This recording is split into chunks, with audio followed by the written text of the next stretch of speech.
Thank you so much for that very generous contribution, of course, to the cause. Teresa Alliate, one of my favorites. But of course, it's Monday and it's time to get inspired in the kitchen. And we know that Mondays are one of the busiest days of the week. For a lot of people, they really are.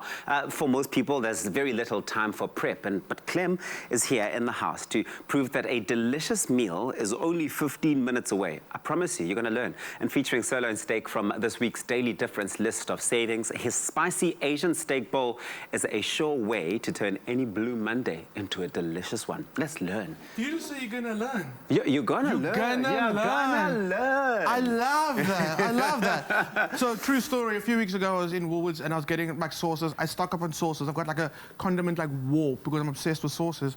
And I heard like this young boy explaining to his mom what these marinade bags are all about. And it touched me. I was like, dude, that's amazing. So the young boy must have been watching. Oh, he's just like inspired by food like we are. So the young boy was explaining to the mum? Yes, because she was like, no, it's just a bag of marinade. And he was like, no, it's not, Mom. It's actually, you open it and you put your meat inside the bag and the marinade's in the bag. And he was adamant like this is what he wanted. And I was like, wow, that's great, that's great. So the kids out there. The kids are all right. And the kids are learning. Yes. So these are really, really amazing. Yeah. And if you haven't caught on to this, I've not seen this anywhere else. When I saw it on the shelf, I nearly lost my mind. Yeah. I kind of did. Because for the first time now, Woolies have made marinating your meats so easy. So convenient. And it's braai season, and you need to be getting ready for this. Okay. We are going to be looking for that convenience. Okay. Okay, so this is fantastic. I love it. So I've got the soy and tamarind marinade bag, right? Okay. I'm going to teach you how to make steak in record time for like 15 minutes tops. You're done in the kitchen. Great. But it does take a little bit of prep. Okay. And the little bit of prep that you're going to do is really great because by keeping the steak in the bag, it's going to absorb so much flavor. Oh, I can imagine that. Are you going to wash your hands for us? I've already washed mine. I just washed mine as we started. I made Tabisa wash his hands, and the reason is because Nicole, you guys don't understand. I'm actually like when I cook with emotion. So like I'm gonna like be cooking some steak. You will see the steak splatter around here. So Nicole makes sure that I've always got. True story. I've always got wet wipes ready. But clearly also she doesn't ever forget the hand wash and the kitchen cleaner. But what we do, because we're working with food so much, we want to ensure that what we're cooking with is earth-friendly at the same time. It's all about that.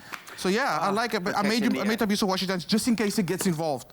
Okay, so which I may or may not do. I'm still thinking about it. Okay, so we're talking about the fact that this is 15 minutes to make, right? I'm saving you time, but we're also saving you money with Daily Difference. Yes. And the steaks right now aren't special. Like this week, Daily Difference, you have to go and check it out. Okay. So I'm going to take 2 steaks, and I can turn that into dinner for 4, which is really, really great. So what you're going to have to teach me how to do that. I'm going to teach you. I'm going to learn you. I struggle with portions. I'm going to learn you.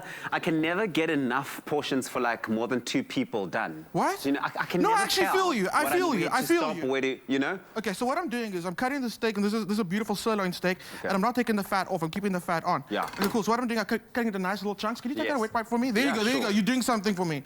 And then I just take this. Don't know if I needed to wash my hands for handing you a wet wipe, but. Okay, I'm gonna pass you this while can you open that bag for me? Open this for you. Okay. So what I'm gonna do is I'm gonna put the steak inside that bag. You can actually just put it in the middle. Okay, you got it for me? So what I do is I put the steak in there, and I do this on Sunday because I know Monday's going to be busy. But while I'm doing that to save myself time, the steak's doing its job and it's absorbing all that flavor. So steak goes in the bag. Get it in there. Give it a good like little shaky shake up in there. So what's the minimum amount of time you can put your steak, or you should be putting your steak? Half an hour even? Yeah, absolutely. Wow. Okay. So what you're going to do now is, now that you got it in your marinade, you're going to put it down on your counter, squeeze as much air out of the bag as possible, and then just seal it, right? Boom, fridge. That's done. That's doing its job. So you could actually do this ahead of time. So if I did this on, like, let's say, a Monday, for example, and the plan is to host a dinner on Wednesday, would that still be okay? I mean, I'm guessing that would be such a succulent steak. That's absolutely fine. So what you're going to do now is you heat up your pan, get it nice and hot, and then you get some oil in your pan. Yeah. And I like the fact you get it nice and hot because then it really creates like a nice sear. So you're going to get out those little chunks of steak, you get them in there, let them sear hard. What's also nice is the fact that there's a bit of sugar in that marinade. That's going to caramelize beautifully. That's going to give you such beautiful color. Okay, so you get that into your pan. It's all about the sizzle, hey? As soon as it starts sizzling, you know you're onto something really amazing. So it's about the sizzle, and if you want to show off, you can kind of like... okay, no, we are not going to be doing that. I'm not going to try that. Why not? That I won't try. Why not? Okay, cool. So that's not necessary, but if you want to just show off. And again, I've made a little bit of a mess. It's fine. So I've got the wet wipes here. Okay, cool. So what you're going to do is you're going to let that Just start. Checking for the fire extinguisher. I keep the fire extinguisher over here. There. I got it. Okay, so what you're going to do now, while this is busy browning, right? Yeah. Once it gets a nice sear on it, yeah. I take some green beans, and I've literally just taken... Sorry, I'm still just trying to recover. I wasn't... The last bit of stuff you've just said, now I didn't hear, because I'm still on the flames. Sorry, what did you just do now? Okay, so once you get a nice sear on your steak, get a nice brown color evenly on all those pieces. Yeah. I like just giving it a little shaky shake, because then you can toss it around nicely, you know, nice crust. All Get your right. green beans, and just take off the woody tops of it, and then you add that to the pan. So that's going to cook. People overcook green beans, and when you overcook green beans, you do two things. You change the texture of the green bean. Number one, it becomes mushy. Yeah. That's why people don't like green beans. And number two, you lose all the extra nutrients in there. I wanted to say the second point, and I was going to make a guess, obviously take a guess. It would have been a good one. That you obviously get rid of all the nutrients. And it adds so much texture to it. So what you're going to do now is that little bit of extra marinade in there. Once those green beans start a little green.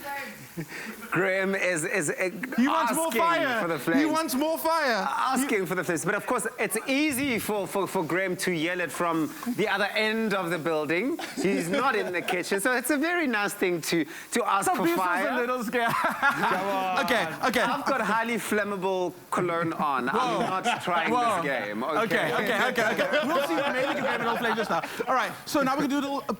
last week I taught people how to do a cucumber pickle. I'm going to teach you how to do a quick pickle, right? Okay. Quick pickle. So what I've done, I've taken my cucumber and I've cut it down the length. Yeah. Taking a spoon now, I'm going to remove the inside of it. Yeah. Okay? What you're going to do is you're literally going to run the spoon down the inside, scraping out all those seeds. Yeah. You don't want the seeds because the seeds are quite watery. And they're going to just like, it's not going to be like in your I was going to say, imagine there wasn't a bin there and I'm just throwing it on the floor. Yeah. No, there is actually. There's a bin there. There is. And it's a real bin. It's a real bin. Bin. It changes the flavor of your pickle and then it becomes watery and you don't want that.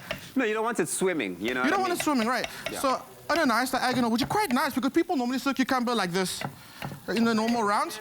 Hey? Well, again, the man that's asking for the flames is 10 kilometers. Look, 10 kilometers away. I'll sort you out later, girl. I'll sort you out. Okay, so what you're going to do is you're going to take your bowl of beautiful cucumbers. These guys, it's Monday morning. Look at them. Boys. Okay, cool. Cucumber in there. Got you, now we're going to add that vinegary essence, and I'm using white vinegar. Yeah. I'll make quite a lot of this because the longer it sits in the pickle, the more intense it's going to get in flavor. Yeah. Red onions going in there, and I want that pungent onion flavor right now. Yes. Because that's going to mellow out as well, longer sits there. Sugar goes in to balance out the acidity. I love this combo already. Oh, it's so good. Yeah. Red chili. This is beautiful. It's nice, delicious. Coriander goes in a little bit. We'll keep some for later. Black sesame seeds. All right, you can toast them up. That little bit of crunch. You're busy eating, and while you're busy eating, you bite into a sesame seed. It's like a nice little crunchy texture. So amazing. Okay, this will be good in half an hour, right? But what I also like, again, we prepped our steak. If you prepped that yesterday, by the time you eat it tonight for dinner, it's going to be amazing. So I'm saving you more time. Yes. That's not like an infomercial. And that's not all. Saving you time. Saving your time, saving your money. The coconut rice, if you've not bought the coconut rice from Woolworths yet, that goes into the microwave for 1.5 minutes. Okay. You need to. Yes. I live on this rice. It's so good. That's what I live on. All you got to do, pop this in the microwave, 1.5 minutes. Yeah. Goes into your bowl. Add your beautiful steak with your green beans, with your beautiful pickle, a little bit of coriander. Oh, come on. A little bit of mint. Somebody come get this. Doing it for the kids. Doing it for the nation. Bring the fire! Making a difference. Okay, but I suppose once it's all done, it's about tasting all of this and how it's all come together with all of that crispiness that we spoke about and the fire. Okay, you taste that. I'm coming right now. Go. Taste. Please, go. Really good. It's come to life in the most beautiful way. All of those flavors. Is that an explosion? See you after this.